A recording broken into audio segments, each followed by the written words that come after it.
Hi hello Ugadi ಹಬ್ಬಕ್ಕೆ ದೇವರ ನೈವೇದ್ಯಕ್ಕೆ ಏನಾದ್ರೂ ಮಾಡ್ಬೇಕು ಅನ್ಸಿದ್ರೆ ಈ ರೀತಿಯಾಗಿ ಮ್ಯಾಂಗೋ ಚಿತ್ರಾನ್ನ ಟ್ರೈ ಮಾಡಿ ನೋಡಿ. ಒಬ್ಬೊಬ್ರು ಒಂದೊಂದು ರೀತಿಯಲ್ಲಿ ಮಾಡ್ತಾರೆ. ನಾನು ಯಾವ ರೀತಿಯಲ್ಲಿ ಮಾಡ್ತೀನಿ ಅಂತ ನಿಮ್ಮೊಂದಿಗೆ ಹಂಚ್ಕೊಳ್ತೀನಿ. ಎಲ್ಲೂ ಸಹ ವಿಡಿಯೋನ ಸ್ಕಿಪ್ ಮಾಡಬೇಡಿ. ತುಂಬಾ ಅಂದ್ರೆ ತುಂಬಾ ಟೇಸ್ಟಿ ಆಗಿರುತ್ತೆ. ಇದನ್ನ ಮಾರ್ನಿಂಗ್ ಬ್ರೇಕ್ಫಾಸ್ಟ್ಗೆ ಮಕ್ಕಳ ಲಂಚ್ ಬಾಕ್ಸ್ಗೂ ಸಹ ಮಾಡ್ಕೊಡ್ಬಹುದು. ಸ್ವಲ್ಪನೂ ಸಹ ಮಕ್ಕಳು ಬಿಟ್ಕೊಬರಲ್ಲ, ಅಷ್ಟು ಚೆನ್ನಾಗಿರುತ್ತೆ ಟೇಸ್ಟ್. ಮೊದಲಿಗೆ ಇದಕ್ಕೆ ಮ್ಯಾಂಗೋ ಬೇಕಾಗುತ್ತೆ. ಮ್ಯಾಂಗೋನ ಚೆನ್ನಾಗಿ ವಾಶ್ ಮಾಡಿಕೊಂಡು ಇದನ್ನ ನೀಟಾಗಿ ಗ್ರೇಟ್ ಮಾಡ್ಕೋಬೇಕಾಗುತ್ತೆ. ನಾನು ಈ ರೀತಿಯಾಗಿ ಮೀಡಿಯಂ ಸೈಜ್ ನಲ್ಲಿ ಗ್ರೇಟ್ ಮಾಡ್ಕೊಂಡಿದ್ದೀನಿ. ಇದು ಸ್ವಲ್ಪ ಹುಳಿ ಇತ್ತು, ಹಾಗಾಗಿ ನಾನು ಇಲ್ಲಿ ಒಂದು ಮ್ಯಾಂಗೋನ ತಗೊಂಡಿದ್ದೀನಿ. ನೀವು ಹುಳಿ ಇಲ್ಲ ಅಂದ್ರೆ ಎರಡು ಮ್ಯಾಂಗೋನ ತಗೊಳ್ಳಿ. ಈಗ ಒಂದು ಮಿಕ್ಸಿ ಜಾರ್ಗೆ ಒಂದು ಒಂದು ಅರ್ಧ ಕಪ್ಗಿಂತ ಸ್ವಲ್ಪ ಕಡಿಮೆ ತೆಂಗಿನಕಾಯಿ ಹಾಗೂ ಸ್ವಲ್ಪ ಕೊತ್ತಂಬರಿ ಸೊಪ್ಪು, ಸ್ವಲ್ಪ ಶುಂಠಿ, ಖಾರಕ್ಕೆ ಅನುಗುಣವಾಗಿ ಹಸಿಮೆಣಸಿನಕಾಯಿ, ನಾನು ಇಲ್ಲೊಂದು 10 ಹಸಿಮೆಣಸಿನಕಾಯಿ ಹಾಕೊಂಡಿದ್ದೀನಿ. ನಂತರ ಒಂದೆರಡು ಕಡ್ಡಿ ಕರಿಬೇವು ಹಾಗೂ 1.5 ಸ್ಪೂನ್ನಷ್ಟು ಸಾಸಿವೆಯನ್ನ ಹಾಕೊಂಡಿದ್ದೀನಿ. ನಂತರ 1 ಸ್ಪೂನ್ನಷ್ಟು ಜೀರಿಗೆಯನ್ನ ಹಾಕೊಂಡಿದ್ದನ್ನ ನುಣ್ಣಗೆ ಗ್ರೈಂಡ್ ಮಾಡ್ಕೋಬೇಕಾಗುತ್ತೆ. ನೀವು ಬೇಕಾದ್ರೆ ಇಲ್ಲಿ ತೆಂಗಿನಕಾಯಿ ತುರಿಯನ್ನು ಸಹ ಯೂಸ್ ಮಾಡ್ಕೋಬಹುದು. ನೋಡಿ, ಈ ಕನ್ಸಿಸ್ಟೆನ್ಸಿಯಲ್ಲಿ ಗ್ರೈಂಡ್ ಮಾಡ್ಕೊಳ್ಳಿ. ಈಗ ಒಂದು ಕಡಾಯಿಯಲ್ಲಿ ಎಣ್ಣೆಯನ್ನ ಹಾಕಿ ಅದಕ್ಕೆ ಸಾಸಿವೆ, ಸ್ವಲ್ಪ ಇಂಗನ್ನ ಹಾಕೊಳ್ತಾ ಇದ್ದೀನಿ. ನಂತರ ಇದಕ್ಕೆ ಒಂದು 2 ಸ್ಪೂನ್ ಕಡಲೆಬೇಳೆಯನ್ನ ಹಾಕೊಳ್ತಾ ಇದ್ದೀನಿ.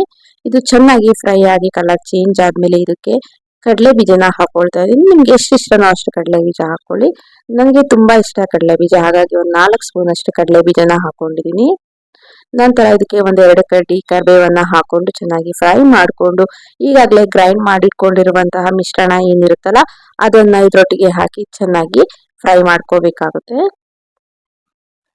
ನೀವು ರುಬ್ಬುವಾಗ ಸ್ವಲ್ಪ ಸ್ವಲ್ಪ ನೀರನ್ನ ಸಹ ಹಾಕೊಂಡು ರುಬ್ಬಬಹುದು, ಏನು ಪ್ರಾಬ್ಲಮ್ ಆಗಲ್ಲ. ಇದನ್ನ ಈ ರೀತಿಯಾಗಿ ಎಣ್ಣೆಯಲ್ಲಿ ಚೆನ್ನಾಗಿ ಫ್ರೈ ಮಾಡಿಕೊಂಡು ನಂತರ ಇದಕ್ಕೆ ರುಚಿಗೆ ತಕ್ಕಷ್ಟು ಉಪ್ಪನ್ನ ಆಡ್ ಮಾಡ್ಕೊಳ್ಳಿ. ನಾನಿಲ್ಲಿ ಬ್ಲ್ಯಾಕ್ ಸಾಲ್ಟ್ ಅನ್ನ ಹಾಕೊಂಡಿದ್ದೀನಿ. ಹಾಗೆ ಸ್ವಲ್ಪ ಅರಿಶಿನವನ್ನ ಹಾಕೊಂಡು ಒಮ್ಮೆ ಚೆನ್ನಾಗಿ ಮಿಕ್ಸ್ ಮಾಡ್ಕೋಬೇಕಾಗುತ್ತೆ. ಇದು ಉಪ್ಪು ಅರಿಶಿನ ಎಲ್ಲ ಚೆನ್ನಾಗಿ ಮಿಕ್ಸ್ ಆದ್ಮೇಲೆ ಈಗಾಗಲೇ ನಾವು ತುರಿದಿಟ್ಕೊಂಡಿರುವಂತಹ ಮಾವಿನಕಾಯಿ ಏನಿರುತ್ತಲ್ಲ ಅದನ್ನ ಇದ್ರೊಟ್ಟಿಗೆ ಹಾಕಿ ಚೆನ್ನಾಗಿ ಮಿಕ್ಸ್ ಮಾಡ್ಕೊಳ್ಳಿ. ಇದನ್ನ ನೀಟಾಗಿ ಮಿಕ್ಸ್ ಮಾಡಿಕೊಂಡು ಒಂದೆರಡು ನಿಮಿಷ ಬಿಟ್ಟು ಸ್ಟವ್ ಅನ್ನ ಆಫ್ ಮಾಡ್ಕೋಬೇಕಾಗುತ್ತೆ. ನೋಡ್ತಾ ಇರ್ಬೋದು ಎಷ್ಟು ಫಟಾಫಟ್ ಅಂತ ಈಸಿಯಾಗಿ ಮಾಡ್ಕೋಬಹುದಂತಹ ಮಾವಿನಕಾಯಿ ಚಿತ್ರಾನ್ನ ರೆಡಿ ಆಯ್ತು. ಈಗ ಇದನ್ನ ಸ್ವಲ್ಪ ಗೊಜ್ಜನ್ನ ಎತ್ತಿಟ್ಕೊಂಡು ಇದಕ್ಕೆ ಮಾಡಿರುವಂತಹ ಬಿಸಿ ಅನ್ನವನ್ನ ಹಾಕೊಂಡು ಎಷ್ಟು ಬೇಕೋ ಅಷ್ಟು ನೋಡ್ಕೊಂಡು ಕಲಿಸ್ಕೋಬೇಕಾಗುತ್ತೆ. ಇನ್ನು ನನ್ನ ಚಾನೆಲ್ ನಲ್ಲಿ ಸುಮಾರು ಕುಕಿಂಗ್ ವಿಡಿಯೋಸ್ಗಳು ಲಾಗ್ಸ್ ಗಳನ್ನ ಅಪ್ಲೋಡ್ ಮಾಡಿದೀನಿ. ಅವುಗಳ ಲಿಂಕ್ ಅನ್ನ ಡಿಸ್ಕ್ರಿಪ್ಷನ್ ಅಲ್ಲಿ ಹಾಕಿರ್ತೀನಿ, ಒಮ್ಮೆ ನೋಡ್ಕೊಂಡು ಬನ್ನಿ. ಈಗ ಮಾವಿನಕಾಯಿ ಚಿತ್ರಾನ್ನ ರೆಡಿ ಆಗಿದೆ. ಈಗ ಇದನ್ನ ಒಂದು ಪ್ಲೇಟ್ ಹಾಕಿ ಸರ್ವ್ ಮಾಡ್ತಾ ಇದ್ದೀನಿ. ಬನ್ನಿ ಈಗ ಟೇಸ್ಟ್ ಮಾಡೋಣ ಹೇಗಿದೆ ಏನು ಅಂತ.